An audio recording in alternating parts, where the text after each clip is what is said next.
Bienvenue sur cette vidéo sur les résolutions d'équations à plusieurs inconnus. On va surtout démontrer le calcul du déterminant, puisque c'est un calcul qui est souvent pris par cœur sans trop comprendre d'où il vient, alors que finalement c'est assez logique si on comprend le système. Donc on va s'intéresser pour cette vidéo à les systèmes d'équations à trois inconnus, sachant que les méthodes de résolution que je vais présenter sont valables aussi pour des systèmes d'équations à plus d'inconnus que 3, bien sûr. Donc premièrement, calcul déterminant pour savoir si les solutions existent. Et puis deuxièmement, on va résoudre quelques exemples par deux méthodes différentes avec la calculatrice ou à la main. Donc c'est parti, on prend une équation, un système d'équations à trois inconnus, donc vraiment classique, là, avec des équations donc A, B, C, D, E, F, G, H, I, et les inconnus X, Y, Z qu'on cherche, et les valeurs U, V, W qui sont égales à chaque ligne. Ces trois équations à trois inconnus représentent en fait chacune des plans. Donc, vous avez ici le premier plan qu'on choisit arbitrairement égal à z égale 0 pour faire l'exemple, hein, donc le plan XY, d'accord. Et on a donc besoin de deux autres plans. Chaque plan qui se coupe en une droite, et donc trois plans normalement se coupent en deux droites, et les deux droites on espère qu'ils vont se croiser, ce qui donnera un point, et ce point c'est la solution qu'on cherche x, y, z. Donc vous avez eu ici un premier plan rose qui coupe ici le plan z égale 0 sur cette droite là. Le plan rose, il a comme équation 3x plus 2y plus z égale 4. Et un deuxième plan vert, x plus z plus 2y égale 2, qui donne ce plan-là et qui donne cette droite d'intersection avec le plan z égale 0 toujours. Et ces deux droites se coupent bien en un point. Donc la solution, on la voit, c'est celle-ci, sur mon pointeur, et qui correspond à x égale 1, y égale 0,5 à peu près, enfin à l'œil, et puis z égale 0, ça il n'y a pas le choix puisque c'était notre plan de départ. Donc là il n'y a pas de problème, on trouve la solution. On regarde maintenant ce que ça donne en calcul matriciel. Eh bien, la première partie des équations, la partie gauche, correspond à la multiplication de la matrice A, B, C, D, E, F, G, H, I, les coefficients, fois le vecteur inconnu, grand X, qui a pour coordonnées X, Y et Z. Donc quand on multiplie A fois X, on obtient bien cette partie-là. Et donc, c'est égal à Y, qui est lui le vecteur colonne UVW. Matriciellement, comme je dis, c'est égal à matrice A fois X, et donc c'est égal à Y. Quand on a simplifié cette équation lourde vous voyez, en matrice, on n'a plus que trois valeurs, trois matrices, hein. Et donc on a une multiplication classique qu'on pourrait résoudre, si ça avait été ici 2, ici x et ici 3, et ben on aurait su que x valait 3 sur 2. Donc on ferait une division. La division n'existant pas en matrice, on fait la multiplication par l'inverse. Et on verra justement que le déterminant sert à connaître l'existence de cette matrice inverse. Donc je multiplie cette équation par l'inverse de A. On respecte bien l'ordre puisque en matrice, le produit n'est pas commutatif. A fois B n'est pas égal à B fois A. Donc on écrit bien A puissance moins 1 à gauche et dans les deux côtés. D'accord ? Donc on prend celle-ci et on lui applique l'opération A moins 1 fois. Hein, il n'y a pas de confusion avec cet ordre-là ici. Et ce qui nous permet A-1 fois A, par définition, c'est égal à grand I, qui est la matrice identité, donc que des 1 sur la diagonale et des 0 ailleurs, ce qui fait qu'il ne change rien quand on fait une multiplication avec une autre matrice, en l'occurrence ici un autre vecteur. Donc, on a juste x, parce que identité fois x, ça fait x, et donc on a, vous voyez, une solution magnifique, simple, rapide, x égale A-1 fois y. Donc il suffit de rentrer la matrice A dans la calculatrice et lui demander de calculer qu'est-ce que ça donnerait si je multipliais l'inverse de la matrice A fois le vecteur y que j'ai rentré aussi préalablement dans la calculatrice. Donc la calculatrice vous donne un résultat. Ou non, parce que la condition, comme je l'avais un peu évoqué tout à l'heure, c'est est-ce que cette matrice inverse existe? Comment savoir? Avant de faire tous les calculs, avant de le taper sur la machine. Alors évidemment, si vous tapez sur la machine, bon, il vous dira une erreur, mais bon. Imaginons que vous n'avez pas de calculatrice, hein, vous êtes à un examen et vous devez savoir si vous pouvez vous lancer dans la résolution d'équations, si ça a un sens. Eh bien, on va voir justement que pour ça, il y a le calcul du déterminant. Pour savoir ce que c'est le calcul dépendant, on va regarder sur notre vidéo à quoi ça correspond un système d'équations qui n'a pas d'inconnu. Donc on a vu tout à l'heure qu'il fallait des intersections de droites. Donc pour qu'il n'y ait pas d'intersection, il faut que les droites soient parallèles. Alors on va prendre un exemple. Ici, vous avez donc toujours votre premier plan, z égale 0. Un deuxième plan, 2x plus 2y plus z égale 6. Les valeurs 6 et 5 ont peu d'importance, hein, c'est juste des décalages, mais aucune importance. Par contre, les coefficients le sont beaucoup plus, hein. Ça détermine vraiment votre plan. Et tous les plans qui ont ces coefficients-là sont parallèles. D'accord? Donc on en prend deux, un rose et un bleu. Le rose, hein, c'est 3x plus 3y plus 2z égale 5. Et on voit que l'intersection avec le premier plan, z égale 0, donne visiblement deux droites parallèles. Alors qu'est-ce que ça donne au niveau des vecteurs normaux, c'est-à-dire perpendiculaires au plan? Donc vous avez le premier vecteur z là, bien sûr, qui est perpendiculaire, qui est normal au premier plan, z égale 0, hein, premier plan qui est là. Et puis je rajoute ici donc le vecteur 2 de 1 qui correspond au coefficient hein, directement, hein, c'est pour ça que c'est assez simple. C'est un rapport direct avec le produit scalaire. Ce sera l'objet d'une prochaine vidéo, hein, je pense, parce que le produit scalaire, c'est vraiment un outil très puissant et très intéressant. Mais ici, donc, il suffit de voir que pour avoir des vecteurs normaux, il suffit de prendre les coefficients. Et donc là, vous avez les deux vecteurs normaux pour chaque plan. Donc, le premier 2, 2, 1, comme j'ai dit, puis le deuxième 3, 3, 2. Et vous avez donc un bleu, un rose, ce qui vous donne deux vecteurs normaux, hein, ce qu'on voit bien là sur le côté. Le rose perpendiculaire au rose et puis le bleu perpendiculaire au bleu. Et quand vous regardez avec le premier vecteur normal, vous voyez que les trois vecteurs forment un plan. En fait, ils sont coplanaires, c'est-à-dire que n'importe quel vecteur parmi les trois est une combinaison linéaire des deux autres. Donc, ce qui veut dire que vous avez parmi les trois équations une redondance et vous avez l'impression d'avoir trois équations différentes, mais en fait, vous n'en avez que deux, puisque la troisième, c'est une combinaison linéaire des deux autres. Donc là, en l'occurrence, si je prends le bleu, ici je multiplie par 3,5, je vais avoir 3, 3 et 3,5. Et vous voyez que c'est quasiment pareil que ça, hein. J'ai 3, 3, 2.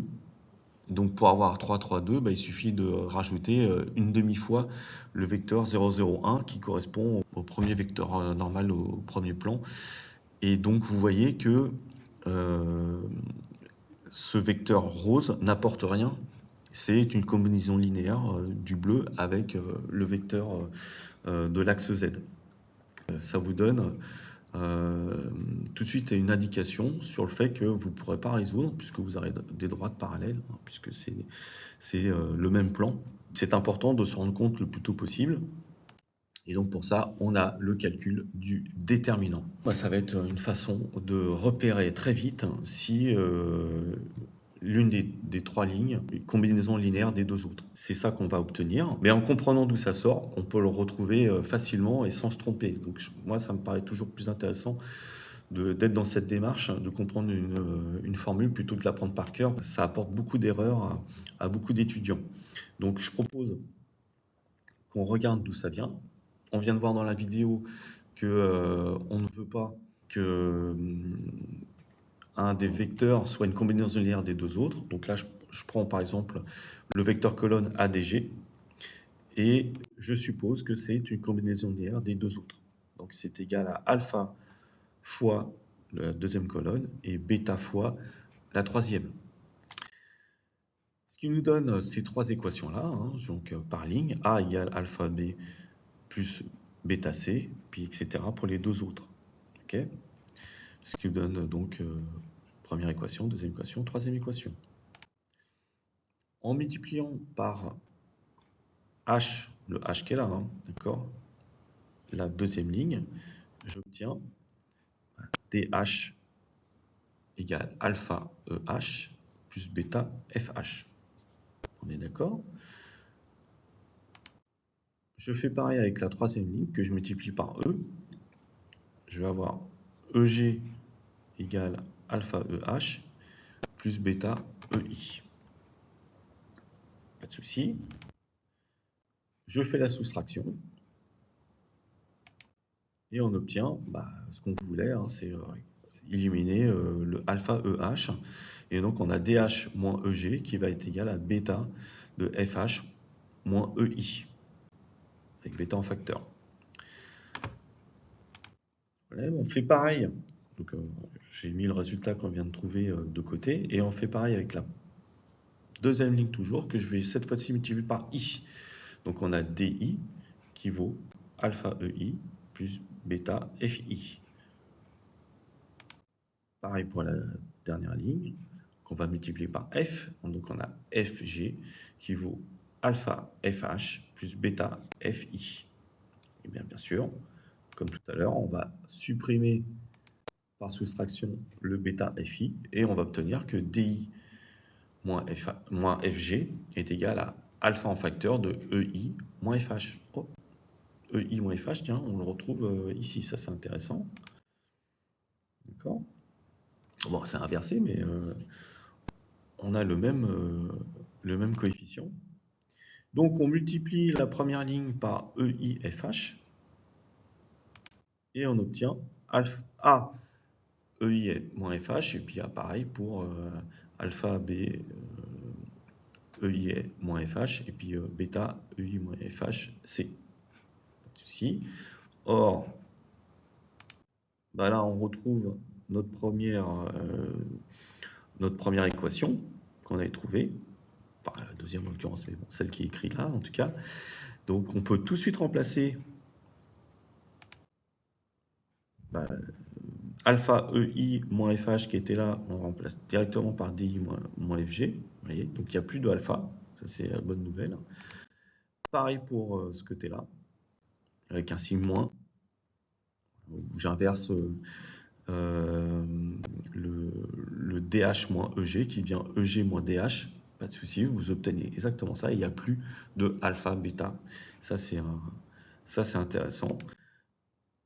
Et en mettant tout du même côté, donc on met un signe moins au B et on laisse le plus ici, j'expliquerai plus tard, on met en inverse le EG moins DH et vous obtenez donc cette formule A facteur de EI moins FH, vous lisez, moins B, DI moins FG, plus C, DH moins EG. Et c'est égal à 0.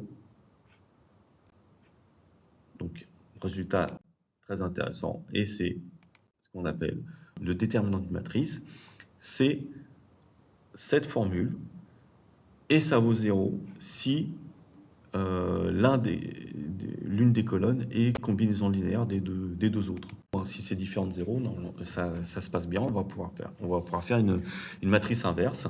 Donc c'est une condition voilà, qui a étudié si on veut inverser une matrice. En tout cas, si ça vaut 0, on ne peut pas l'inverser. Et donc ce calcul de déterminant sert essentiellement à ça. Ce calcul de déterminant, on l'exprime aussi par des barres.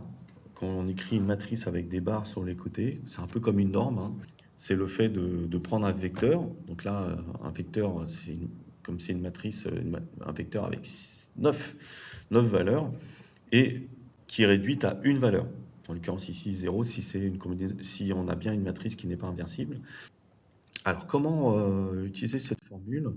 Simplement, quand vous mettez des couleurs à la première colonne, puis à la deuxième, et puis à la troisième, bah vous voyez que vous avez toujours un de chaque qui se répète, pas forcément dans le bon ordre, mais bon, vous voyez que c'est pas A fois D, hein, c'est toujours un peu de bleu, enfin un bleu, un violet, un vert, etc. La règle du gamma. Donc je remets ici la formule qu'on cherche. Le gamma, bah, c'est le signe grec, hein, surtout, c'est pas autre chose. On va voir comment on l'utilise. Donc, je rappelle qu'un déterminant, donc ça s'écrit comme ça. Donc, on a la matrice A, B, C, D, E, F, G, H, I, qui est mise entre barres. Et donc, premièrement, on prend la valeur, le premier coefficient A, et on fait un déterminant de la matrice de 2, E, F, HI. Vous avez le premier coefficient avec le déterminant de petite matrice de 2. Et donc pareil pour B, sauf qu'ici on fait attention à l'ordre.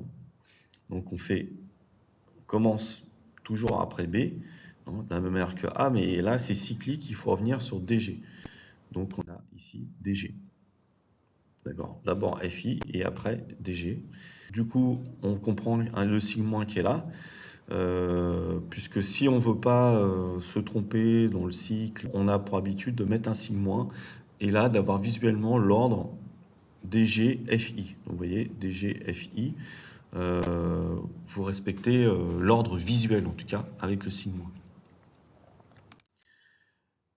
Pour C, pareil, là pas de problème, hein, c'est visuel, DG, EH. Donc vous obtenez ça. Et qu'est-ce que c'est la règle du gamma? Eh ben, c'est le déterminant d'une matrice de 2. Ça fait directement E fois I moins FH. Donc règle du gamma. Ouais. Et on l'applique pour les trois. Ici DI moins GH et puis DH moins EG. Et vous avez exactement la même chose que ce qui avait été écrit ici. Propriété du déterminant. On va en voir 4. Donc première propriété, il faut connaître ce que c'est une transposée. Transposée de A, ben, c'est tout simple. Hein, voilà, vous avez la partie en haut de la diagonale qu'on met en dessous. Donc on inverse le rouge et le vert. À ce moment-là, ben, première propriété du déterminant, le déterminant ne change pas. Autrement dit, qu'on inverse les lignes ou les colonnes, ça ne change pas le déterminant. Donc ça, c'est très, très intéressant et très pratique. Vous avez cette formule-là. Et vous distribuez le deuxième terme et la troisième. Donc vous avez bien moins BDI plus BFH, pareil CDH, moins CEG, d'accord, en respectant l'ordre alphabétique. Et vous avez D et D qui apparaissent ici, et ben vous les mettez en facteur. Donc vous avez D facteur de BI avec le moins, et puis moins CH, moins par moins qui donne bien plus, et puis pareil pour G, vous obtenez le déterminant de la transposée. Voilà, ici, vous avez bien l'ordre visuel BI moins CH, d'accord. Et pareil pour l'autre, le G, et puis BF moins CE. Donc, on a bien le déterminant qui reste inchangé si on inverse les lignes et colonnes. Première propriété. Deuxième propriété, si on fait une combinaison linéaire, de 2 colonnes, en l'occurrence ici 2 colonnes, mais vous avez compris que si c'est des lignes, ça change rien, puisque on vient de nous voir que la transposée ne changeait rien. Mais on va prendre des colonnes. Si on prend des combinaisons linéaires des autres colonnes et qu'on l'ajoute à une, ça ne change rien. D'accord? Donc ça peut être intéressant pour faire des simplifications de calcul. Alors, là, j'ai pris 2 et 3, mais ça marche aussi avec alpha, bêta, parce qu'on n'aura pas besoin des valeurs. Donc ça peut être des inconnus, mais ça m'évite d'écrire alpha et bêta surtout. Donc on y va. Qu'est-ce qui se passe si on rajoute à BEH, donc celle du milieu, on rajoute 2 fois la première colonne et 3 fois la troisième. On regarde. Voilà, on peut ajouter des combinaisons linéaires de colonnes sans changer la valeur du déterminant. D'accord? Voilà, ça ne change rien. Et on va le démontrer. Donc on prend cette combinaison qu'on a fait et on regarde ce que ça donne. On développe, comme si c'était une nouvelle matrice.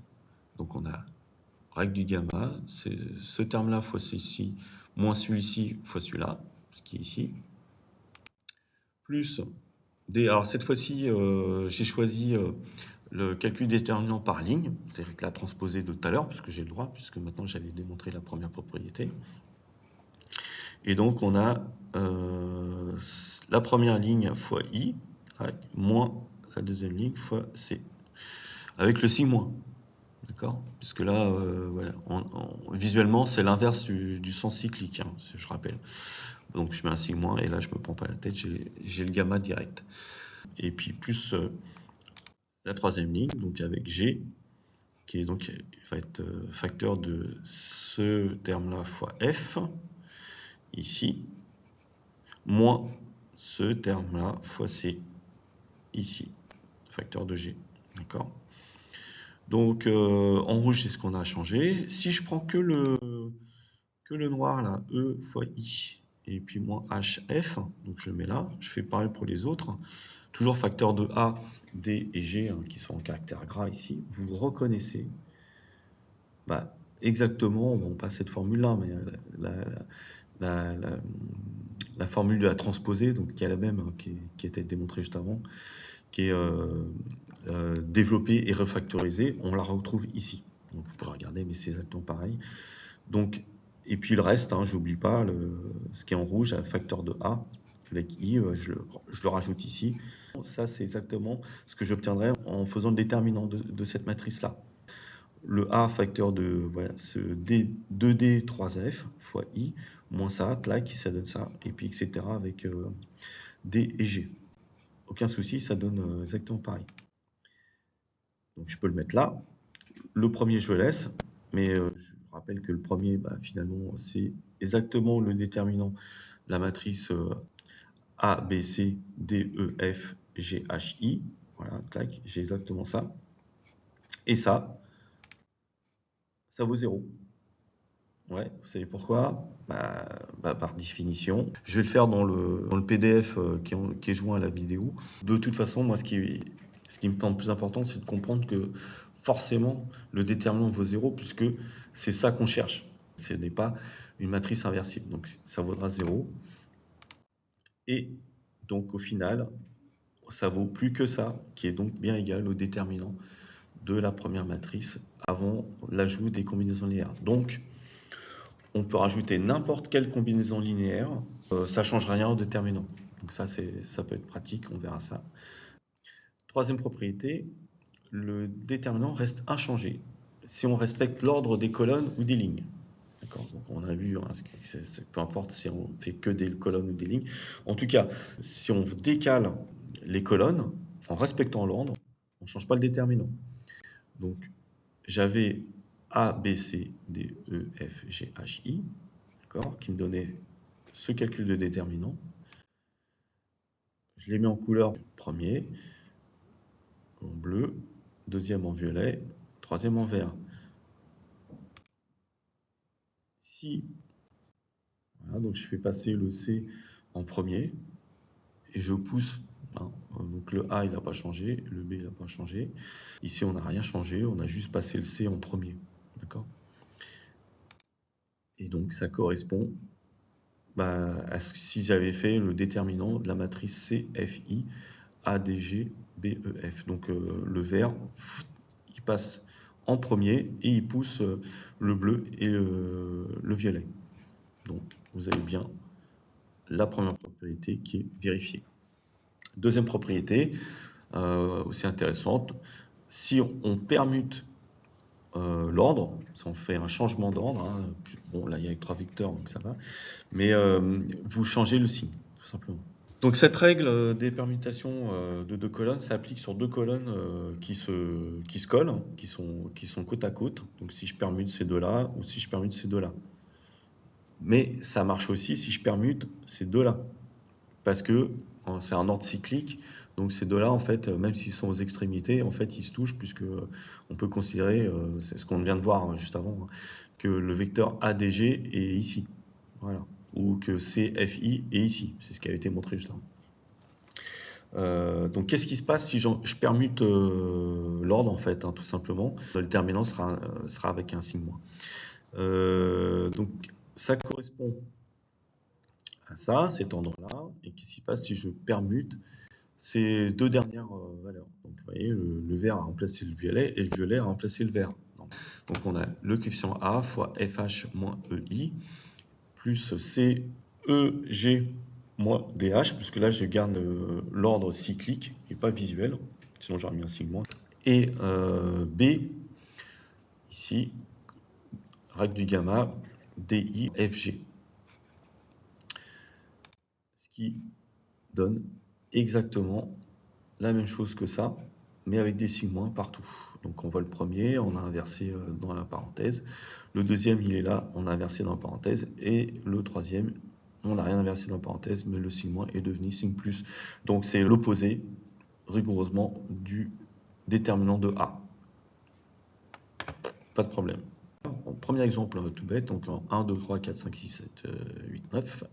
Que vaut ce déterminant? Est-ce que si j'ai des équations de ce type-là, avec ces coefficients-là, est-ce que je peux résoudre? On regarde. Ici, on a retranché la première colonne à la deuxième colonne. Et ici, on a retranché la deuxième colonne à la troisième colonne. Donc vous obtenez ça, vous voyez, hein, première colonne ici, deuxième colonne ici, que je retranche respectivement à la deuxième et troisième. J'ai le droit, et surtout, enfin, j'ai le droit, ça ne change pas le déterminant. C'est ce qu'on a vu juste avant, les combinaisons, je peux les faire comme je veux. Et j'obtiens donc la première colonne qui n'a pas changé, bien sûr, et voilà, vous voyez que des 1. Il se trouve que c'est juste un décalage de 1. Et qu'est-ce qu'on a dit? Bah, si vous pouvez faire le calcul si ça vous amuse, mais on a vu surtout que si on avait des combinaisons linéaires qui étaient dans la matrice, donc là c'est même plus que ça, c'est rigoureusement identique, on a deux vecteurs identiques, bah forcément on ne peut pas résoudre hein, puisque vous avez finalement peu d'informations, pas assez d'informations pour résoudre votre système d'équations. Donc le déterminant va valoir 0. Si vous avez ce système d'équations, là vous avez le coefficient 1, 2, 3, 4, 5, 6, 7, 8, 9, hein, vous avez cette matrice-là, bah, le déterminant ici est nul. Vous pouvez avoir ce que vous voulez ici, peu importe, il n'y aura pas de solution. On va changer la première valeur en 10. On rajoute un petit 0. Qu'est-ce que ça va donner? Est-ce que le déterminant est non nul?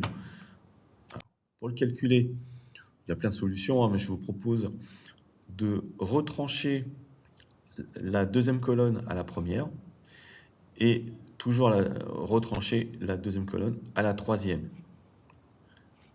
D'accord?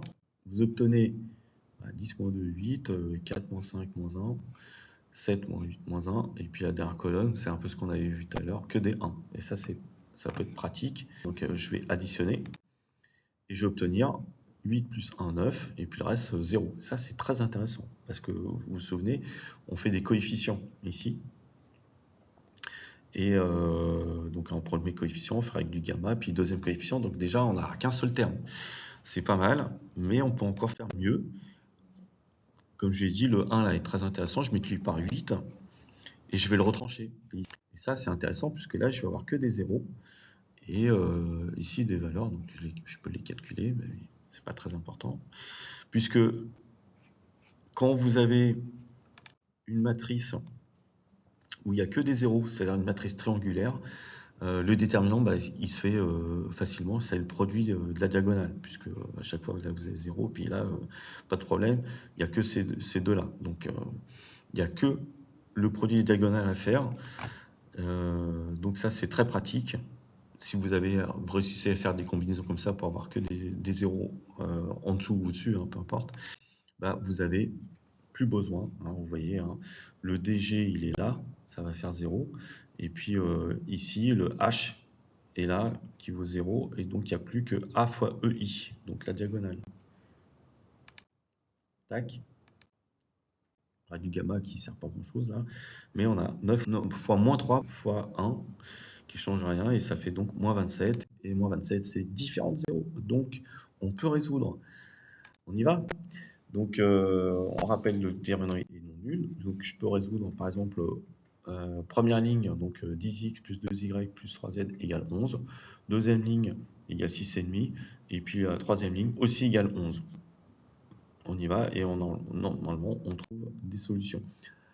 Alors, premièrement, on essaie à la calculatrice pour la partie rapide et efficace. Donc on rentre dans la calculatrice la matrice 10, 2, 3, 5, 4, 5, 6, 7, 8, 9, les coefficients qui sont ici. On rentre aussi un vecteur colonne Y, 11, 5, 6,5 et 11, qui correspond à ça. Et donc on cherche X, Y, Z. X, Y, Z, c'est égal à la matrice inverse A-1 fois Y, qu'on demande à la calculatrice de calculer. Et il trouve 1, 0,5 et 0 immédiatement. Vous avez la solution, le triplet de solution, 1, 0,5, 0. Pas mal. Mais on peut s'amuser, c'est tout ça qui va être intéressant. Vous pouvez, après, vous entraîner à résoudre des équations à plusieurs inconnus, en sachant que les solutions, vous les connaissez, qu'elles sont déjà existantes, et qu'en plus, on a trouvé avec la calculatrice. On y va pour s'amuser un petit peu. Je vous propose de multiplier par 2 la première ligne, parce que là j'ai 3 et 6, donc en retranchant, je vais pouvoir annuler les z. Ce qui fait donc 20 moins 4, 16x, et puis 4y moins 5y, moins y. Ici 22 moins 6,5, ça fait 15,5. Donc première équation, on a enlevé une inconnue. On doit enlever encore z pour avoir une deuxième équation à deux inconnus x, y. Donc je vous propose d'additionner les deux premières lignes. On voit que 6 et 3, ça va faire 9, et je vais retrancher avec 9, j'aurai plus de z. Donc au final, 14 moins 7, ça fait 7 en x, et puis 7y moins 8y, ça fera encore moins y. Et ici, le 11 va se retrancher avec le 11, j'ai plus que 6,5. Hein, donc vraiment pas grand chose à faire. Et ça tombe bien, avec le moins y, j'ai plus qu'à faire cette équation jaune moins l'équation rouge. Donc j'ai 16x moins 7x, ça va faire 9x. Les y qui s'éliminent, et 15,5 moins 6,5, ça fait 9. Donc on a 9x égale 9. Ce qui veut dire, sorcier, que x vaut 1. C'est ce qu'on avait trouvé juste avant. Une fois qu'on a x égale 1, là ça se déroule. On revient sur celle-ci par exemple. Donc j'ai 7x moins 6,5 qui est égal à y. Et comme x vaut 1, on a 7 moins 6,5 égale 1,5. Et on a bien du coup y qui vaut 1,5. Troisième inconnu, je prends la première ligne. Là pareil, j'ai 3z qui vaut 11 moins tout ça. Donc moins 10x plus 2y. Or, x ça vaut 1 et y ça vaut 0,5. Donc on a bien 10 plus 2 fois 0,5. Et ça fait 11. 10 plus 1, 11. Et donc 11 moins 11, ça fait bien 0. Donc 3z vaut 0. Et donc z vaut aussi 0. Pas mal. Donc on a x égale 1, y égale 1,5 et z égale 0, ce qui était exactement ce qu'avait donné la calculatrice. Voilà, donc c'est tout pour cette vidéo. J'espère que ça vous a plu. Vous avez donc la possibilité maintenant de résoudre n'importe quel système d'équations. Donc imaginez, vous avez 6 équations, 6 inconnues, vous n'avez pas beaucoup de temps, vous demandez à la calculatrice de faire la matrice inverse et vous le multipliez par les coefficients qui sont ici et ça vous donnera instantanément les solutions sous forme d'un vecteur colonne. Voilà, à bientôt, merci.